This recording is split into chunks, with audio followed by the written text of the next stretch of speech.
Malaysia میں 8-9 سال سے بہت مشکلات دیکھی ہیں، لیکن ابھی جا کے جو ہے وہ تھوڑا سا سیٹ لیبل ہوئے ہیں۔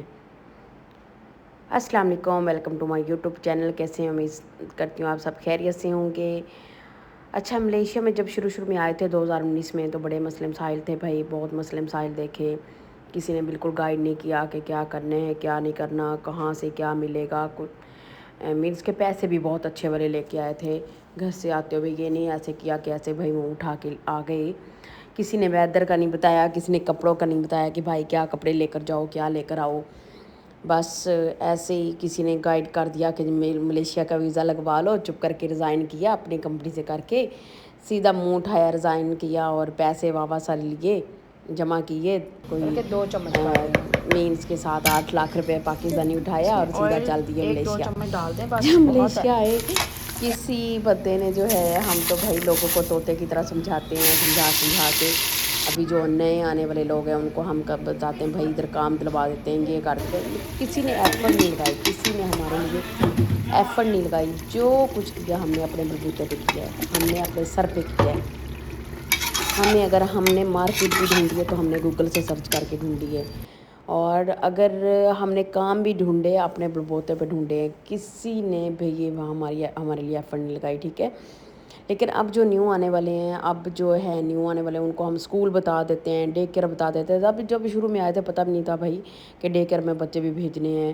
ڈے کیئر پاکستان میں تو یہ پتہ تھا کہ بھائی ڈے کیئر میں بچے جاتے ہیں، لیکن یہاں پہ آگے اتنا ڈے کیئر ڈھونڈتی رہی، لیکن یہ نہیں پتہ تھا کہ ڈے کیئر کو نا کنڈ گارڈن بولتے ہیں، ادھر بچے چھوڑنے ہیں۔ اور جابز نہیں ملی تو 2 سال تقریباً جابز نہیں ملی، جاب نہیں کی، گھر پہ بیٹھی رہی اور ہسبینڈ کرتے رہے ایک سیلری پہ، بس مینیج کرتے رہے 1500-1600 روپے میں، بڑا مشکل مینیج کیا سب کچھ، لیکن شکر الحمدللہ پھر بھی مینیج کیا، کیونکہ ہم لوگ آپس میں جو ٹوگیدر ہے نا وہ ہماری انڈرسٹینڈنگ ہے، اس وجہ سے پھر ہمارا سب چل جاتا تھا۔ یہ نہیں تھا کہ بھائی جو ہے وہ ایک بندے نے کہہ دیا یہ تو دوسرے نے کہہ دیا وہ، ایسا نہیں تھا۔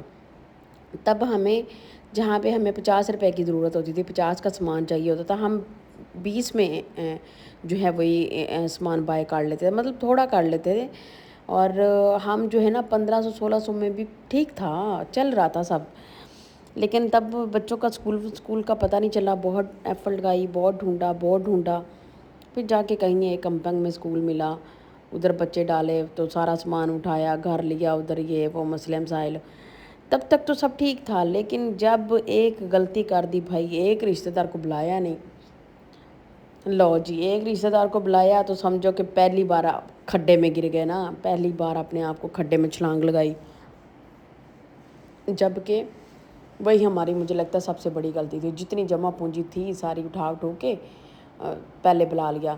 یہ تو پھر اس طرح جب 2 سال بڑے مشکل سے گزرے، پھر تھوڑی ایفرٹ لگائی، پھر جاب ڈھونڈی، بچوں کو ڈے کیئر چھوڑا، اور پھر آپ کو پتہ رشتہ دار تو مانگنے والے بھائی نہیں رکتے، مانگنے والے رشتہ داروں کی تو ہر آئے دن نئی فرمائشیں ہوتی ہیں، ان کو تو نئے وہ طریقے آتے ہیں بھائی پیسے لینے کے، اس کو چاہیے، بس جو پردیسی بندہ نا ان چیزوں میں پھنس جاتا ہے کہ جو ہے وہ بس سب کچھ ملتا رہے، ایسے ہی منہ کھولا اور بس چیز حاضر ہو جائے، ایسے نہیں ہوتا۔ لیکن ابھی جا کے شکر الحمدللہ سیلریاں 2 بندے مل کے کما رہے ہیں، لیکن ٹھیک ہے، بچوں کی فیس پے کر رہے ہیں، گھر رینٹ پہ ہے، بجلی پانی یہ وہ سب پورا کر رہے ہیں، کھا پی رہے ہیں، پھر بیچ میں کبھی ٹریول بھی کر لیتے ہیں۔ پھر اسی طرح جو ہے نا اب آنے والے بندوں کے لیے تو اتنی مشکلات نہیں ہیں، کیونکہ ہم لوگوں نے کبھی کسی کو مس گائیڈ نہیں کیا، اچھا والا راستہ دکھاتے ہیں لوگ، لیکن لوگ خود ہی ہیں جو ایسے ہیں منحوس قسم کے، جو آتے ہی جن کو کام شام مل جاتا ہے، یا جن کو تھوڑا پتہ چل جاتا ہے کہ یار یہ بس ادھر جا رہی ہے، یہ ٹرین ادھر جا رہی ہے، تو وہ 2-4 دن میں جو ہے نا وہ اپنی اوقات سے باہر ہو جاتے ہیں۔ اوقات سے باہر ہونے کا مطلب یہی ہے کہ بھائی وہ جو بلانے والا بندہ ہوتا ہے وہ برا بن جاتا ہے، اور جو تم لوگوں کو انگلیاں دینے والے بندے ہوتے ہیں وہ اچھے بن جاتے ہیں۔ تو جو بلاتا ہے بندہ وہ ذلیل ہو جاتا ہے، اور جو آسے پاسے گائیڈ کرنے والے ہوتے ہیں یا جنہوں نے آپ کو ساتھ بٹھا دیا تو کچھ بول دیا، میرے خلاف ہی بول دیا یا میرے ہسبینڈ کے خلاف بول دیا، وہ لوگ اچھے ہو جاتے ہیں۔ اس طرح کا سین ہے بھائی، ہمیں کوئی فرق نہیں اب پڑتا، اب تو ٹھیک ہے، اب تو شکر الحمدللہ جو ہے وہ چل رہا ہے سب۔ اب تو ویسے بھی دل پتھر کر لیے ہوئے ہیں، فائدہ کوئی نہیں بھائی کسی کا بھی، کسی سے بھی منہ لگیں اور کسی کے لیے بھی کوئی ایفرٹ لگائیں. اس وجہ سے بس یہ ہے کہ اب بھی شکر الحمدللہ اب اسٹیبل ہیں انشاءاللہ. بس جو ہے اللہ تعالیٰ ایسے ہی رکھے اپنے حفظ و امان میں سب کچھ. تو گائز دعاؤں میں رکھیے گا یاد. اور ویڈیو اگر میرے چینل پہ نئے ہیں تو ویڈیو کو لائک اور شیئر اور میرے چینل کو سبسکرائب لازمی کریے گا. سبسکرائب میرے ایسے گر رہے ہیں جیسے رشتہ دار لوگوں کی نظروں سے نہیں گر رہے, اس طرح میرے سبسکرائبر کم ہو رہے ہیں. Thank you so much.